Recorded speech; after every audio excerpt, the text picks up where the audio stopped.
Good morning my dear student, मैं हूं Zulfikar sir. स्वागत करता हूं आप सबों को आज के इस वीडियो में।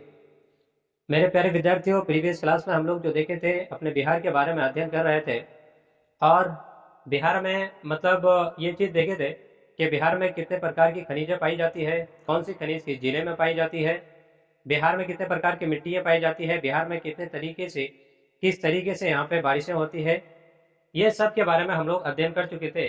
आज का हम लोग का जो टॉपिक है, बादल कैसे बनता है, बरसात कैसे होती है, चक्रवात कैसे आता है, मानसून कैसे आती है, इन सब के बारे में अध्ययन करेंगे। तो चलिए आज अब यहाँ पे देखो, यहाँ पे जो बीचों बीच लाइन गई है इस तरीके से बीचों बीच, इसी लाइन को क्या बोलते हैं, विषुवत रेखा।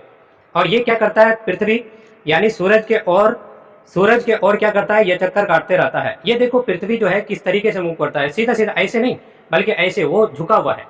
ये झुका हुआ पोजीशन के साथ ये क्या करता है, सूरज के चारों ओर चक्कर काटता है। तो जब ये घूमते घूमते इस तरीके से घूमता है तो कभी सूरज यहाँ पे देखेंगे, तो यहाँ पे जब सिचुएशन आता है देखेंगे यहाँ पे, तो जब ये सूरज है और यहाँ पे आपका ग्लोब है, यहाँ पे पृथ्वी है, तो यहाँ पे जब 21 जून को आता है ना, 21 जून को, तो 21 जून को मतलब ये आपका कहाँ पे पड़ता है, तो भारत के नक्शा, यहाँ पे भारत है, ये देखिए भारत ग्लोब में यहाँ पे। तो सीधी सी बात है कि 21 जून ये उत्तरी ध्रुव पे पड़ता है, तो सूरज की रोशनी उत्तरी ध्रुव पे यानी भारत पे पड़ेंगे। यहाँ पे देखिए, तो यहाँ पे आपका बिहार भी है, भारत में ही।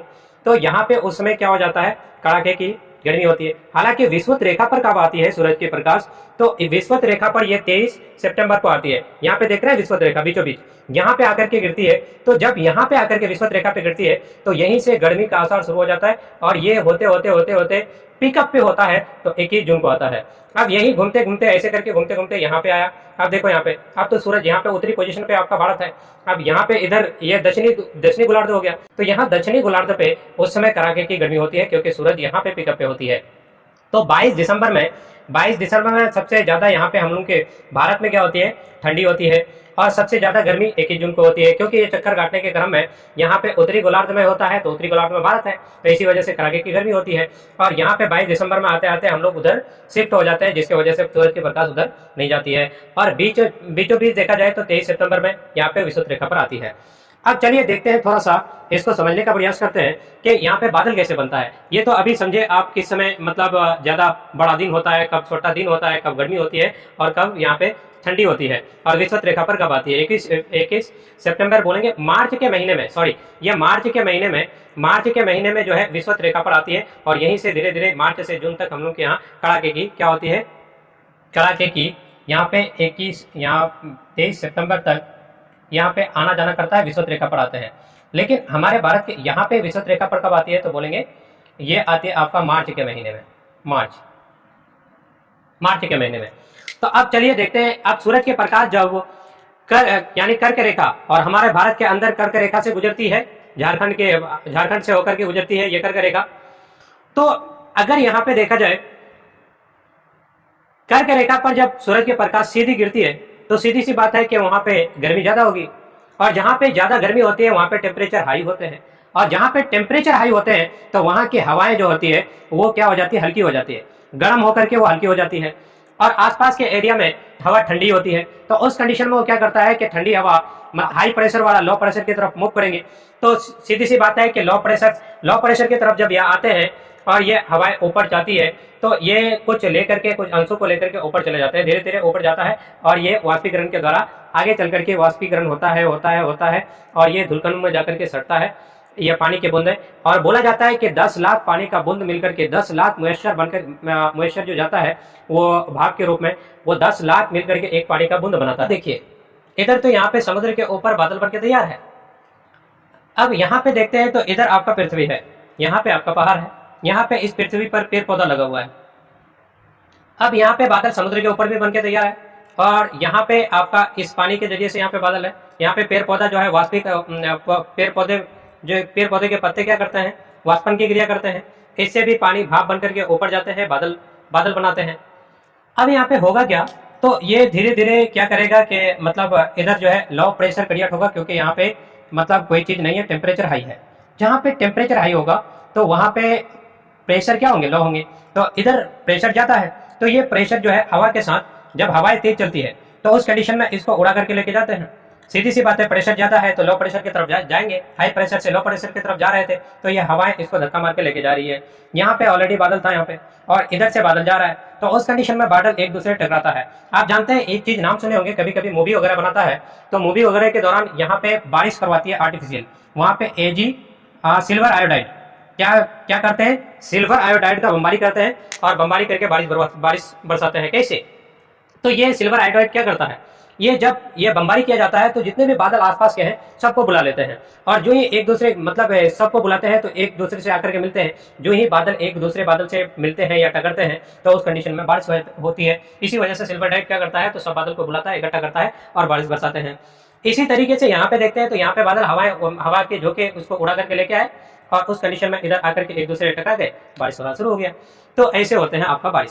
समझ में आ गया? वो बादल कैसे बनते हैं, तो वाष्पीकरण के द्वारा पानी के भाप बनकर उड़ते हैं और ऊपर मतलब वायुमंडल जो है जितना ऊपर जाते हैं उतना मतलब उसका वायुमंडल का मतलब क्या कहते हैं तापमान जो है कम होता है, तापमान कम होता है तो वहां पे जाकर हवाएं ठंडी होती है, ठंडी हवाएं उसको धीरे धीरे वो क्या बनते हैं, पानी का रूप ले लेता है और वही बादल बन जाता है आगे चल के संघनन के द्वारा। अब यहाँ तक बात आ गई। अब देखते हैं थोड़ा सा चक्रवात के बारे में। चक्रवात के बारे में ये समझेंगे, जब सूरज के प्रकाश के डायरेक्ट आकर के गिरती है तो अगर जिस समुद्र के ऊपर गिरती है तो वहां पे जिस एरिया में आकर के गिरती है अगर वहां पे टेम्परेचर 27 डिग्री से 29 डिग्री हो जाता है तो उस कंडीशन में ये खूब हीट हो जाता है और वहां पे क्या हो जाएगा, लो प्रेशर उत्पन्न होगा, प्रेशर लो हो जाएगा, टेम्परेचर हाई होगी। उस कंडीशन में बगल वाले एरिया से सब हाई प्रेशर वाले इधर मूव करेंगे तो उस कंडीशन में ये क्या करेगा, चक्कर काटेगा, घूमेगा घूमेगा घूमेगा और इसका कुछ अंश उठा करके और पानी का बूंदों को उठा करके ऊपर तेज हवा के साथ ऊपर उठता जाएगा और ऊपर ठंडा हो जाएगा और बादल बन जाएगी। बादल के रूप में फिर कुछ देर के बाद वो हवाएं तेज चलेगी और उसको उड़ा करके लेके जाएगी, किसी से टकराएगी और बारिश बरसाना शुरू कर देगी। उसी को क्या कहते हैं, चक्रवात। और ये चक्रवात जो है सबसे ज्यादा बंगाल की खाड़ी में उठती है, अरब सागर में नहीं के बराबर। कभी उड़ भी जाती है तो हमारे बिहार में उसका प्रभाव देखने को नहीं मिलता है। अगर बंगाल यहाँ पे बंगाल की खाड़ी में ज्यादातर उठता है ये चक्रवात, और जिसकी वजह से बिहार में इसका प्रभाव ज्यादा देखने को मिलता है। अब देखते हैं एक मानसून। मानसून किसे कहते हैं, तो मानसून देखो यहाँ पे आप देखते हैं कि समुद्री इलाके में वहां पे मतलब जब हीट पड़ती है, गर्मी होती है खूब, तो उस कंडीशन में डायरेक्ट अगर गिरती है सूरज के प्रकाश तो वहां पे वाष्पन के द्वारा बादल बन के रखता है, बादल बन के तैयार हो जाता है। और आप जानते हैं कि हवाएं चलती रहती है हमेशा। हवा मतलब जब हवाएं तेज होती है तो उस कंडीशन में उस बादल को उठा करके मतलब लेके चले हिंद महासागर से उठते हैं और हिंद महासागर से उठते आपका भारत का अंडमान निकोबार से आकर के 25 मई को आकर के टकराता है और वहां से फिर टर्न ओवर होता है और वो केरल में आकर के 1 जून को टकराता है। और केरल से होते हुए आपका यहाँ पे क्या कहते हैं, आपका एक तरफ अरब सागर है, दूसरी तरफ बंगाल की खाड़ी, इन दोनों से होते बंगाल की खाड़ी होते हुए ये आपका भारत के बहुत सारे इलाके में बारिश बरसाती है।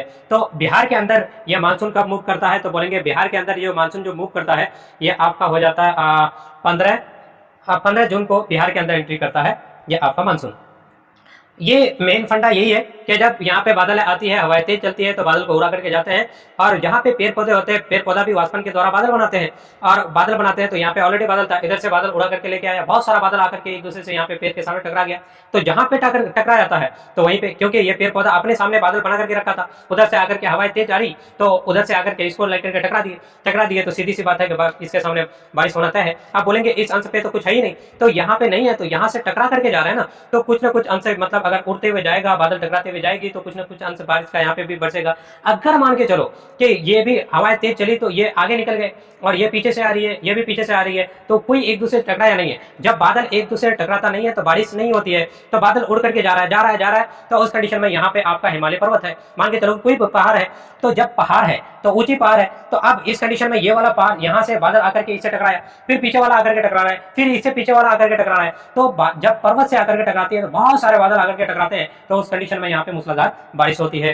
तो जहाँ पे पहाड़ होगा तो वहां पे सबसे ज्यादा बारिश होती है। जहाँ पे पेड़ पौधे होते हैं वो चुंबक का काम करते हैं, कारण यही है कि ये भी वो अपना बादल बना करके रखता है, इधर से हवाएं आती है, दूसरी बादल आकर के टकराती है, तो इसी वजह से कहा जा सकता है जहाँ पे पेड़ पौधा होगा तो वहां पे ज्यादा बारिश होती है, जहाँ पे जंगलें होती है वहां पे ज्यादा बारिश होती है, क्योंकि वो लोग वाष्पन करते हैं और अपना बादल खुद से बना करके रखते हैं, दूसरा बादल आकर के समुद्री एरिया से टकराते हैं और वहां पे बारिश हो जाती है। अगर कहीं पे पेड़ पौधा नहीं है तो वहां पे बारिश होने के चांसेस कम हो जाती है।